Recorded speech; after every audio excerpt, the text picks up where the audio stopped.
Welcome to the WoodSongs PODCAST, songs and stories of America's front porch with folk singer Michael Jonathan.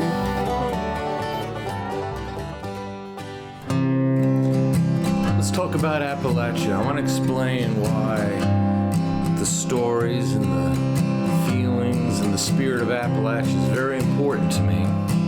Even though I grew up in New York, along the Hudson River, a little town called Beacon, New York, and my neighbor was a banjo player named Pete Seeger. He's the one who recommended that I move to the Appalachian Mountains if I wanted to learn how to be a folk singer. Why? Because the music and art of Appalachia is the core of the American folk music community, culture, scene, however you want to describe it. It's the comfortable rocking chair of America's front porch.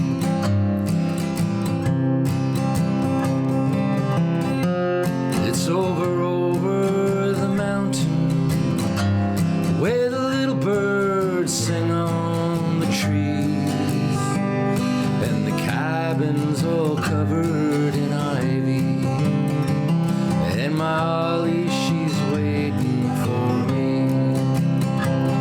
And it's over the mountains where the little bird sings on the trees,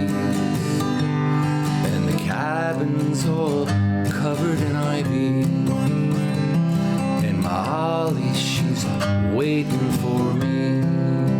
Uncle Dave Macon, first star of the Grand Ole Opry, had a kind of a hit record as this radio signal from WSM traveled across the mountains, 50,000 watts of AM power, and he was singing about those mountains. He was singing about the Appalachian people, and Pete Seeger was right. He was right that I try to move out there. So what I did is I visited a friend of mine, or acquaintance, that was in Whitesburg, Kentucky, nestled right there on the cultural edge of the Appalachian Mountains. And Whitesburg is a beautiful little community, very mountain, very rural. And I had heard about this cultural center, this Smithsonian of Appalachia. They called it Appalshop. Not apple like the fruit, apple as in Appalachia.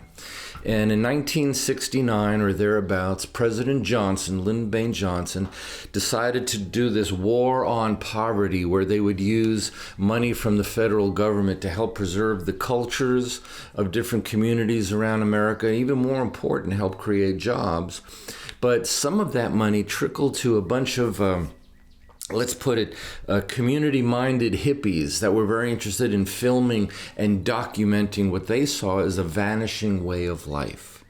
And this is how Appalshop was formed. It was originally a film workshop. It eventually turned into much more than that. Even a record label, June Apple Records, and some amazing artists, I.D. Stamper, John McCutcheon, Cy Khan, so many others, Metropolitan Blues All-Stars, all got their start on little tiny June Apple Records out there in Appalshop in Whitesburg, Kentucky.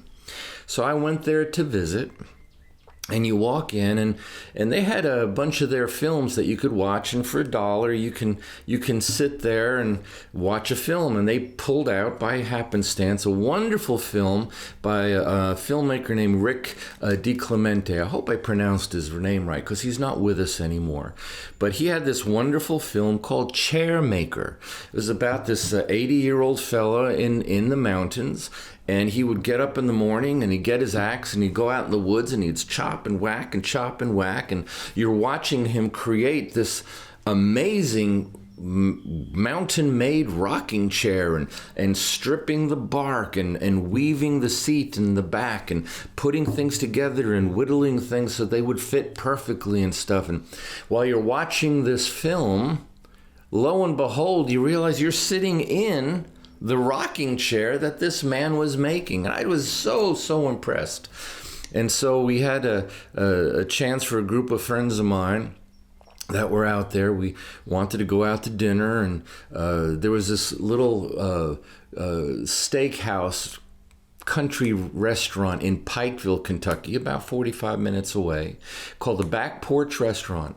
And traveling through there, you got on old Route 80 through the mountains, and I passed by a road sign that said Mousy, Kentucky. Oh my gosh, that sounded so cool. And I met the fella in the general store. His name was Ansel Campbell. And he happened to have a little homestead on the cutout of a mountain for $125 a month that I could rent. And so I moved to Mousy. I went there to be Michael Jonathan, the unknown folk singer from Mousy, Kentucky. Oh, I was so excited. It's what you do when you're footloose and fiancé free. But anyway, Appalshop and June Apple Records and that film so impressed me about what the feeling and the spirit of those mountain people were like, what they went through to live in those mountains, the culture and the art that they gave not just to America but around the world, the music, the bluegrass, the mountain folk songs and everything that went with it, the hardships of working in the coal mines. And it was just an amazing atmosphere of stories that really impressed me. So I want to show you a portion of this amazing film featuring this man, Dewey Thompson, in the woods, making this amazing rocking chair. It's called the ChairMaker.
In 1923, I married,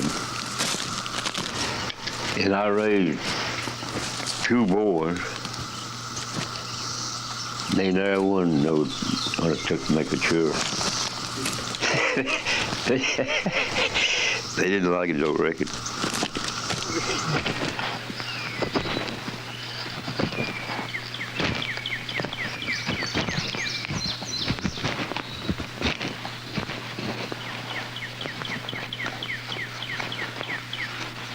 I was selling these big rocking chairs back then $5. Yeah. And what called a straight back chair, I was getting 2 1/4 for them. And these your stool, I made them for $2. And these your little small rocking chairs, I made them for $2.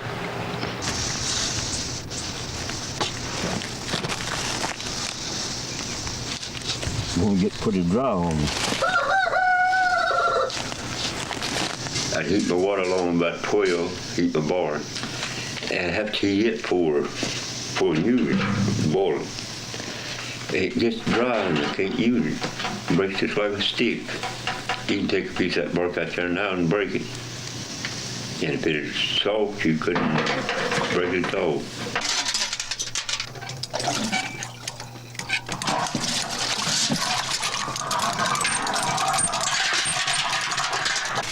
I'm going to try something I never did before. I started working a log job when I was about 11 years old. We'd cut trees sometimes. They'd be so high I couldn't reach the saw to saw.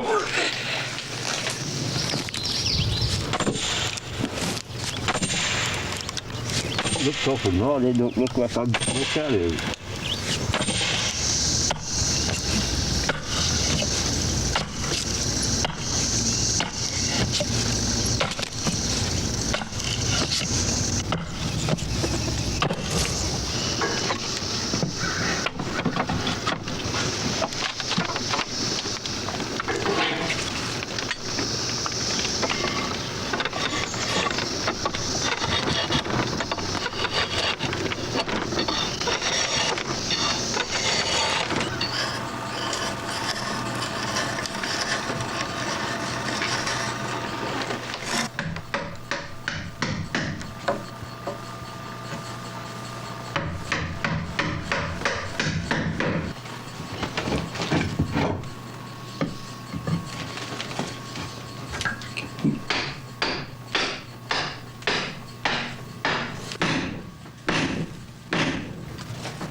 That must have went down.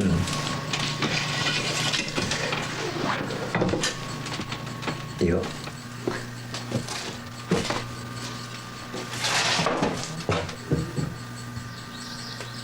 It ain't gonna be too hard to pull it over.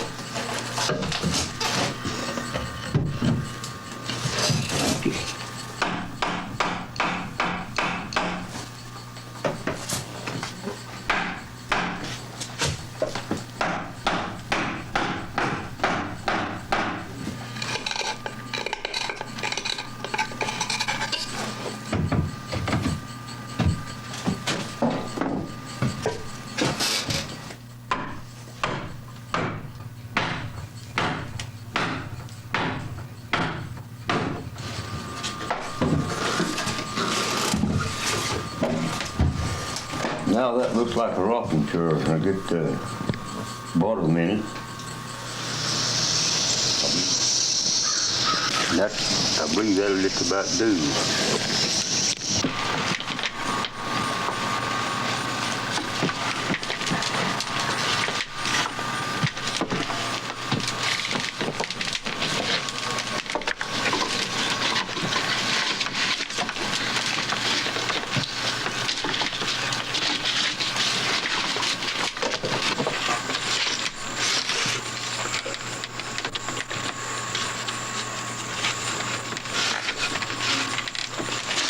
Is I go through there and raising these up and taking them down, drawing them up, makes them tight.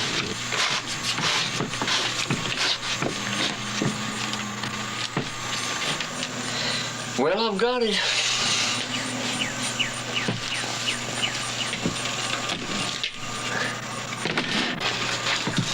I'll sit down in this and try it.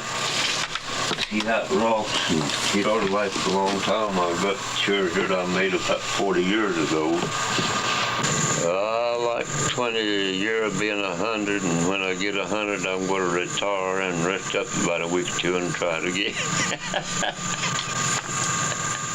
So I can't imagine anything more impactful. It sure impacted me. And here was what was interesting. As we were putting together the gifting project of instruments for Pikeville, the Appalachian corridor of Pikeville and Prestonsburg and Whitesburg again and Knott County and Hazard all got these massive floods while we were trying to work on the gifting project for the musicians of Helene in Asheville, North Carolina. So we decided to go ahead and do that for our own home state and for those Appalachian musicians out there, and it worked out really good. And while we were at Courier's Music Store in Richmond, Kentucky, putting new strings on instruments, and here's one of the instruments that were gifted during those projects. It's a WoodSongs guitar, believe it or not, even though I'm a Martin guy.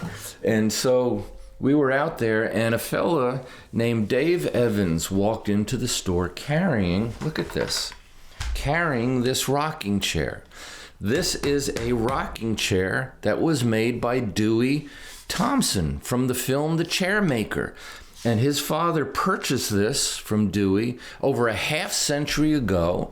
And he saw me posting on social media about how amazing this story was and how it made me move to Mousy, Kentucky and started my music career as a folk singer. This is the chair from Dewey Thompson that started all of that for me personally. And he came in and he gifted it to me. He gave it to me as a gift because he wanted the chair to live on beyond what his father bought from Dewey Thompson.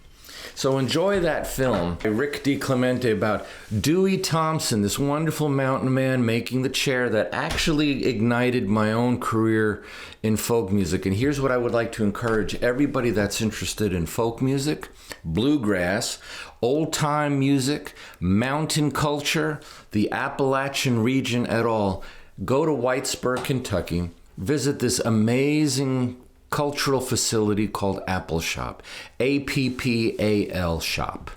And we're going to put the website on our screen here. But it is definitely the Smithsonian of Appalachia, such an amazing curation of culture, and they've done a great job.